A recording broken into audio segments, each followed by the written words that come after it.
अस्सलाम वालेकुम students. I hope so आप सब ठीक ठाक होंगे। हमने जब अपना प्रीवियस लेक्चर देखा था that was applications of Gauss's law, और उसमें जो हमने पहली एप्लीकेशन देखी थी वो क्या थी कि अगर हमारा एक हॉलो कंडक्टिंग स्फीयर है तो उसके इनसाइड में आपकी इलेक्ट्रिक फील्ड स्ट्रेंथ क्या होगी, और जो हमारा आंसर आया दैट वाज 0। अब हम उसकी सेकंड एप्लीकेशन की तरफ जा रहे हैं which is very very very important for long question, very important for long question. और वो सेकंड एप्लीकेशन क्या है? अब हमने इलेक्ट्रिक फील्ड स्ट्रेंथ को मेजर करना है due to not conducting sphere, due to infinite sheet of charge. एक शीट है और वो इनफाइनाइट आपकी क्या है? लार्ज। हमने उसकी मदद से किसको मेजर, उस इनफाइनाइट शीट ऑफ चार्ज के लिए हमने किसको फाइंड आउट करना है? इलेक्ट्रिक इंटेंसिटी को।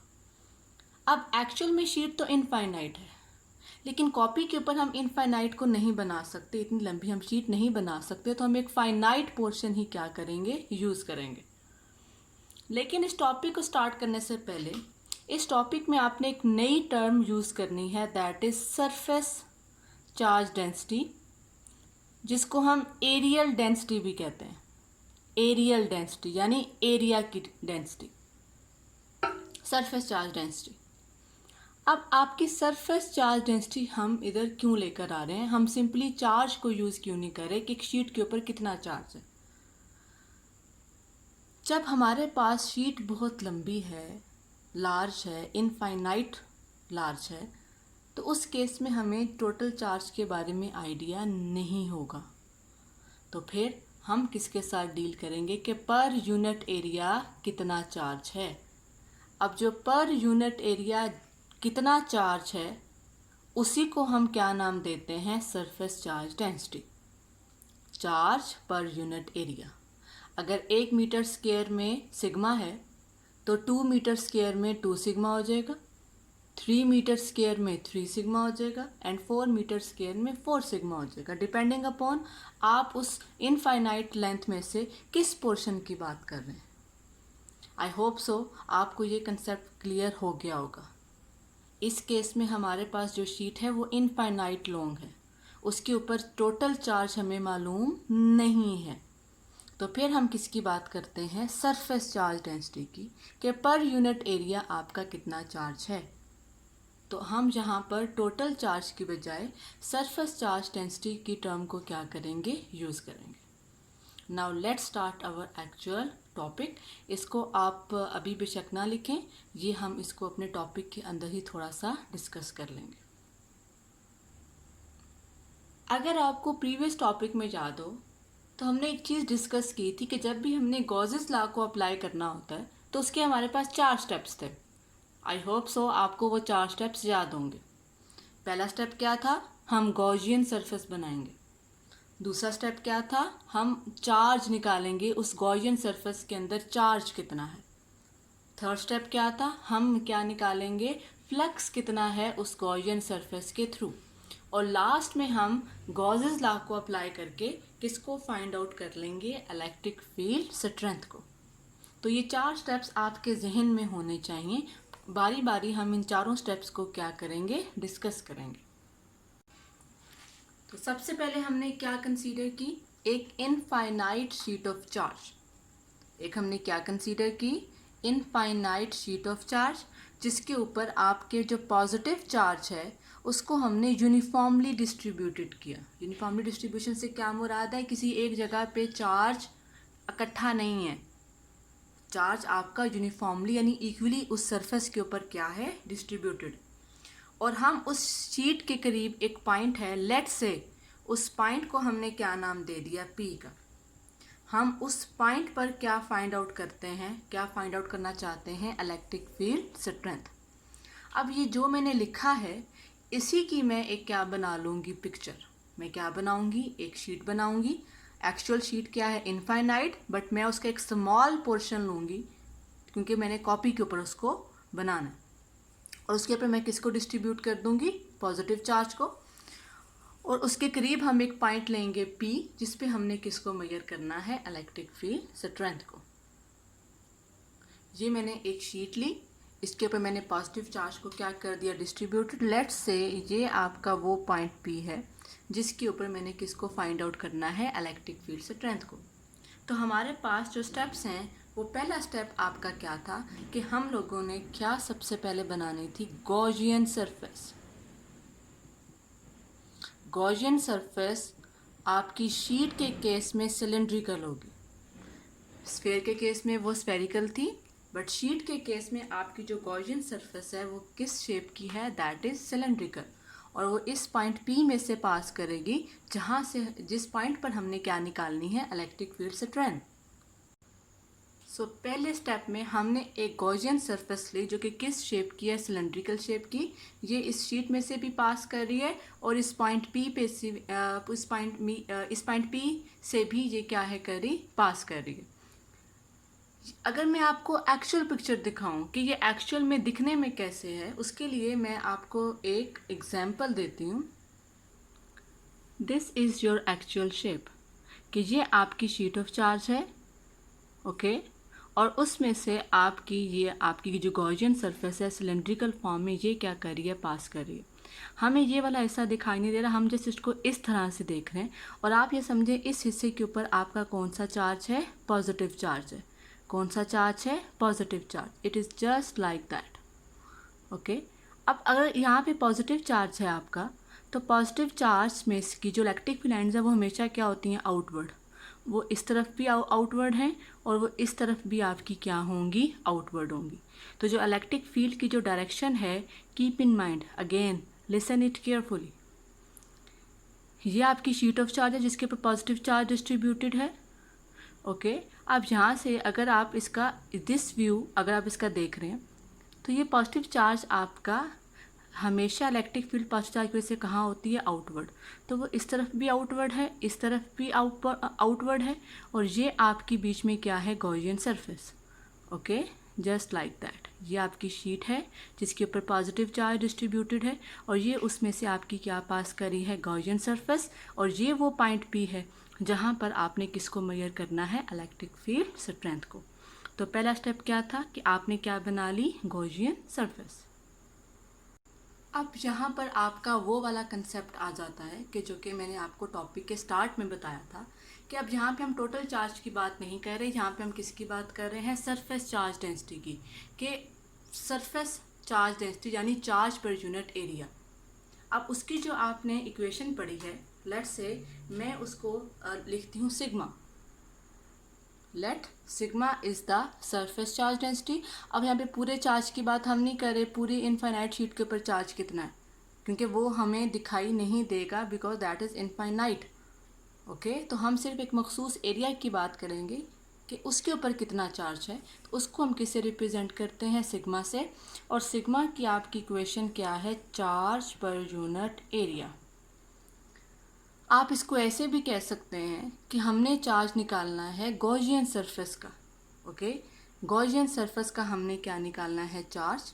हमें पूरे चार्ज के साथ मतलब नहीं है, गॉसियन सरफेस में हमें कितना चार्ज है सिर्फ उसका आंसर हमें निकालना है, पूरे चार्ज से हमें मतलब नहीं है। तभी हम किस टर्म को यूज़ कर रहे हैं, सरफेस चार्ज डेंसिटी। अगर मैं जहाँ से Q को निकालना चाहूँ तो सिग्मा और A को जब मैं आपस में क्या करवाऊँगी, मल्टीप्लाई, तो मेरे पास किसका आंसर आ जाएगा, चार्ज का। अब आपके जहन में ये आ सकता है कि मुझे ये चार्ज क्यों चाहिए। अगर आपको याद हो, हमने लास्ट में गॉसेस लॉ अप्लाई करना है और उसके लिए हमें क्या चाहिए, चार्ज, Q। तो Q की जगह फिर हम क्या पुट करेंगे, सिग्मा है। आपको पता है गॉसेस लॉ की इक्वेशन क्या थी, Q by epsilon naught, phi is equal to Q by epsilon naught. तो Q की वैल्यू हमें चाहिए, जिसके लिए मैंने जहाँ से Q को सेपरेट किया और सिग्मा और A आपस में क्या हो जाएंगे, आपके multiply. Now our most important part is कि हमने इस गॉसियन सरफेस का इलेक्ट्रिक फ्लक्स को क्या करना है, फाइंड आउट करना है। अगर आप इस गॉसियन सरफेस को देखें तो हम इसको 3 पार्ट्स में डिवाइड कर सकते हैं। Let's suppose this is your Gaussian surface. एक आपका ये वाला पार्ट है स्ट्रेट, एक आपका ये वाला पार्ट है, और एक आपका ये वाला पार्ट है विच इज़ कर्व्ड, ओके। तो हम गॉसियन सरफेस को कितने पार्ट्स में डिवाइड कर सकते हैं, 3 पार्ट्स में, 1 2 and this would be your third part which is curved. ये आपका स्ट्रेट है, देख रहे हैं, ये आपका स्ट्रेट है. इसी तरह से ये हिस्सा भी वैसा ही है, ये हिस्सा भी स्ट्रेट होगा आपका, और जो ये आपका पार्ट है ये आपका क्या है, कर्व पाथ है. इसका मतलब है अगर आप गॉसियन सरफेस को 3 पार्ट्स में डिवाइड कर सकते हैं तो आपका टोटल फ्लक्स भी कितने पार्ट्स में डिवाइड हो जाएगा, 3 पार्ट्स में. एक का एरिया ये, क्योंकि फ्लक्स की इक्वेशन क्या है, ई डॉट ए. एक का एरिया ये, एक का एरिया ये, और एक का एरिया ये. दूसरी चीज़ हमें क्या चाहिए, इलेक्ट्रिक फील्ड. अगर हमने फ्लक्स को मेजर करना है तो फ्लक्स की इक्वेशन आपके पास क्या है, ई. और अब मैं आपको ये पहले ही बता चुकी हूँ कि शीट के केस में आपकी एक इलेक्ट्रिक फील्ड की डायरेक्शन है जस्ट लाइक दैट. आप देख रहे हैं, this is your electric field. ये आपका चार्ज है, यहाँ पे आपका चार्ज है, तो इलेक्ट्रिक फील्ड की लाइन, इलेक्ट्रिक फील्ड की डायरेक्शन किस तरफ होती है, आउटवर्ड. सिमिलरली यहाँ पे भी इलेक्ट्रिक फील्ड की डायरेक्शन किस तरफ होगी, आउटवर्ड. इन दोनों हिस्सों में आपकी जो इलेक्ट्रिक फील्ड है उसकी डायरेक्शन आपकी क्या है, आउटवर्ड. ओके. अब इस हिस्से का एरिया, वेक्टर एरिया, क्या आपको पता है इक्वेशन क्या होती है, ई डॉट ए. ई भी वेक्टर है और ए भी आपका क्या है, वेक्टर है. और इस सरफेस का भी वेक्टर एरिया हमेशा सरफेस के क्या होगा, परपेंडिकुलर. इस सरफेस का भी वेक्टर एरिया सरफेस के क्या होगा, परपेंडिकुलर. अब मैंने इन दो हिस्सों की तो बात कर ली, इन दो पार्ट्स की तो बात कर ली. अब हमारे पास लास्ट पार्ट कौन सा रह गया, कर्व्ड पार्ट. ओके, तो curved part is just like that. देख रहे हैं ये वाला, ये कर्व्ड पार्ट है आपका. अब इधर आपका जो वेक्टर एरिया वो हमेशा सरफेस के क्या होगा, परपेंडिकुलर. इधर सरफेस का perpendicular just like that vector area, इधर सरफेस का perpendicular just like that vector area, और इधर सरफेस का परपेंडिकुलर क्या होगा, जस्ट लाइक दैट अपवर्ड. ये सरफेस का क्या है, आपका परपेंडिकुलर. अब इस हिस्से में इलेक्ट्रिक फील्ड तो आउटवर्ड है, लेकिन वेक्टर एरिया किस तरफ है, अपवर्ड. वेक्टर एरिया आपका किस तरफ है, अपवर्ड. इन शॉर्ट यहाँ पर इलेक्ट्रिक फील्ड और वेक्टर एरिया पैरेलल है, electric field vector area parallel है, electric field and vector area क्या है, perpendicular. Let me summarise it. हमने क्या निकालना है, फ्लक्स, टोटल फ्लक्स.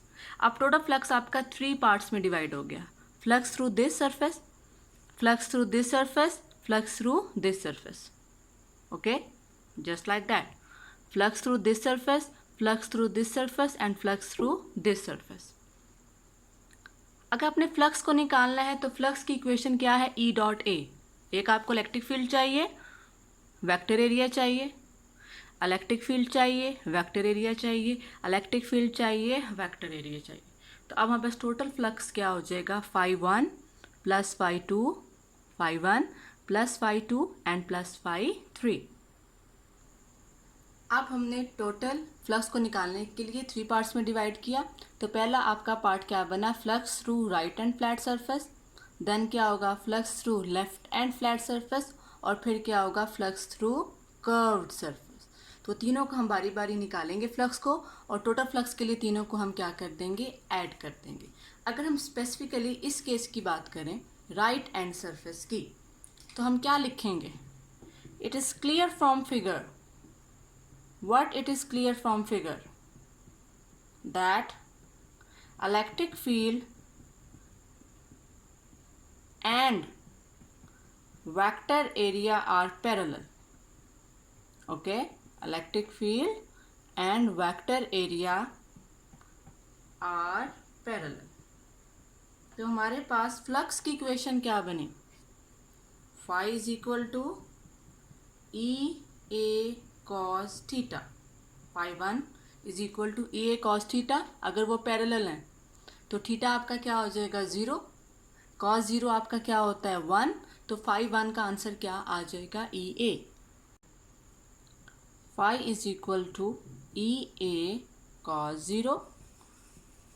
कॉस 0 आपका क्या होता है, 1. तो आपका φ1 का आंसर क्या आ गया है, ई ए. दिस इज योर φ1, और इसका आपका आंसर क्या आ गया है, ई ए. इसी तरह आप किसका आंसर निकालेंगे, flux through left end flat surface. उस केस में भी दोनों क्या हैं, पैरेलल. तो थीटा क्या हो जाएगा, 0. कॉस 0 क्या होगा, 1. तो φ2 का आंसर भी क्या होगा, ई ए. अब इधर भी क्या है, दोनों पैरेलल हैं, तो phi is equal to E dot A, E A cos theta parallel हैं, तो क्या बनेगा ई ए कॉस ज़ीरो, और फाई टू भी क्या हो जाएगा आपका ई ए। अब आपके जहन में क्वेश्चन आ सकता है, जब मैंने फाई वन फाई टू लिखा है तो मैंने ई वन ई टू या ई वन ए वन या ई टू ए टू क्यों नहीं लिखा? उसकी वजह ये है कि बच्चे दोनों सिमेट्री है ना, इसके अंदर डिस्टेंस सेम है, तो इस पॉइंट पे और इस पॉइंट पे इलेक्ट्रिक फील्ड क्या होगी, सेम, सरफेस एरिया भी क्या है आपका, सेम है। ओके, दैट्स वाई मैंने जहाँ पर ई वन ए वन या ई टू ए टू नहीं लिखा। नेक्स्ट आपका है last, flux through curved surface. अब कर्व्ड के केस में क्या है, electric field and vector area are perpendicular. एक दफ़ा चेक कर लीजिएगा, पीछे भी आपने वेक्टर एरिया लिखना है। Electric field and vector area are parallel, electric field and vector area are parallel, electric field and vector area are perpendicular. Perpendicular से क्या मुराद है कि आपका थीटा क्या है 90। ओके, और आपको पता है कि cos 90 आपके पास क्या होता है, ज़ीरो, और जब आपका cos 90 ज़ीरो है तो zero into A zero, zero into E zero, तो आपका फ्लक्स 3 का आंसर क्या आ गया, ज़ीरो। जो आपका फ्लक्स 3 है उसका आंसर आपका क्या आ गया है, ज़ीरो। फ्लक्स 1 का आंसर ई ए, फ्लक्स 2 का आंसर ई ए, फ्लक्स 3 का आंसर ज़ीरो। तो टोटल फ्लक्स कैसे आएगा, phi one plus phi two plus phi three. So total flux आपका क्या बनेगा, phi one plus phi two plus phi three. तो हमने क्या किया, use equation A B and C. हमने ए बी एंड सी को यूज़ किया। फाई वन का आंसर क्या था, ई ए, फाई टू का आंसर क्या था, ई ए, एंड फाई थ्री का आंसर क्या था, ज़ीरो। तो आपका टोटल फ्लक्स की इक्वेशन क्या आ गई, 2EA। अब आपने दो चीज़ें निकालनी, एक आपने चार्ज निकाला था दैट वाज सिग्मा ए, और एक आपने फ्लक्स निकाल लिया that is 2EA। Gaussian surface बना लिया आपने, यस, पहला स्टेप गॉसियन सरफेस। दूसरा स्टेप आपने क्या निकाल लिया, चार्ज। तीसरा स्टेप आपने क्या निकाल लिया, इलेक्ट्रिक फ्लक्स। लास्ट स्टेप अब आप क्या अप्लाई करेंगे, Gauss's law to find the electric field strength. कैसे अप्लाई हम फाइंड आउट करते हैं, बाय अप्लाइंग गॉसेस लॉ। और हमारे पास गॉसेस लॉ क्या कहता था, phi is equal to Q by epsilon naught. अब फाई की इक्वेशन आपको पता है और आपको क्यू भी पता है, so use equation 1 and 2। Equation 1 में आपने किसको यूज़ किया था, क्यू, और क्यू का आपका आंसर क्या आया था, सिग्मा ए। और आपने इक्वेशन 2 में किसको निकाला है, फ्लक्स को, और फ्लक्स का आपका आंसर क्या आया है, 2EA। 2EA sigma A epsilon nought का epsilon nought as it is. अब यहाँ से आपकी एक चीज़ कैंसिल हो रही है, that is vector, sorry that is area. Area से एरिया आपका कैंसिल हो रहा है, तो आपके पास इक्वेशन क्या बन गई, 2E is equal to sigma by epsilon naught. यहाँ से आपने ई को निकाल लिया, that is sigma by 2 epsilon naught. E is equal to sigma by 2 epsilon naught. अब यहाँ पर एक चीज़ इंतहाई इंटरेस्टिंग है, टॉपिक आपका यहाँ पर क्या हो गया है, क्लोज। लेकिन एक चीज़ बहुत इंटरेस्टिंग सामने आई है, वो ये है कि बेटा आपका इलेक्ट्रिक फील्ड स्ट्रेंथ डिस्टेंस के ऊपर डिपेंड नहीं कर रही। हालांकि हमने पीछे क्या पढ़ा है कि इलेक्ट्रिक फील्ड स्ट्रेंथ किसके ऊपर डिपेंड करती है, डिस्टेंस के ऊपर। अगर आप ये सिंपली ये इक्वेशन ये कह रही है कि अगर आप शीट से जितना भी दूर जा रहे हैं, शीट से लेट्स सपोज ये इलेक्ट्रिक फील्ड इसकी है, ये इलेक्ट्रिक फील्ड इसकी है और ये इसकी है, आप एक चार्ज और बना लें, ये इसकी इलेक्ट्रिक फील्ड है, आप जितना भी दूर जा रहे हैं आपकी फील्ड स्ट्रेंथ चेंज नहीं हो रही। क्यों नहीं चेंज हो रही, इसी को देखें। लेट्स सपोज ये सरफेस है, ओके, मैं इस सरफेस को जहाँ रखा, कितनी लाइंस गुजर रही हैं, 1 2 3 4, फील्ड की स्ट्रेंथ वही रहेगी। इस सरफेस को मैं यहाँ ले, अभी भी फील्ड की स्ट्रेंथ क्या रहेगी, वही रहेगी। मैं इसको आगे ले गई, ओके। लेट्स सपोज ये आपकी थोड़ी सी हम लाइंस को क्या कर लेते हैं, एक्सटेंड कर लेते हैं। मैं इसको जितना भी आगे लेके जाती जाऊंगी, नंबर ऑफ फील्ड लाइंस क्या रहेंगी, सेम, तो आपकी इलेक्ट्रिक फील्ड स्ट्रेंथ भी क्या रहेगी, सेम। ये सिर्फ किस केस में है, जब आपकी शीट क्या है, इनफाइनाइट लॉन्ग है, इसके ऊपर चार्ज बहुत ज़्यादा है। जब चार्ज बहुत ज़्यादा है तो यहाँ पे आपकी लाइंस जो हैं वो क्या हैं, यूनिफॉर्म है, और आपकी लाइंस क्या हैं, ज़्यादा, और वो क्या है, यूनिफॉर्म है। तो इस हिस्से में भी 4 हैं, अगले हिस्से में भी 4 हैं, उससे अगले हिस्से में भी कितनी होंगी, 4 ही होंगी। इसलिए आपका इस केस में जो इलेक्ट्रिक फील्ड स्ट्रेंथ है वो आपकी चार्ज डिस्टेंस के ऊपर डिपेंड नहीं करे। अगर आप इसी को वेक्टर की फॉर्म में लिखना चाहें तो मुझे अब ये बताओ, ये आपने शीट बनाई थी, ये आपका पॉजिटिव चार्ज है, तो यही आपकी क्या थी, इलेक्ट्रिक फील्ड। अगर ये आपकी शीट है तो यही आपकी क्या थी, इलेक्ट्रिक फील्ड लाइंस थी। अगर आपकी ये शीट है, दिस इज़ योर शीट, अगर आप इसके ऊपर पॉजिटिव चार्ज बना लेंगे तो यहाँ से आपकी क्या जा रही है, electric field lines, just like that. तो इसकी डायरेक्शन हमेशा क्या है, सरफेस के perpendicular. This is your sheet, okay. ये इसके ऊपर चार्ज है, पॉजिटिव पॉजिटिव, देख रहे हैं आप, देख रहे हैं, पॉजिटिव चार्ज से लाइन निकली, इलेक्ट्रिक लाइन आउटवर्ड आउटवर्ड।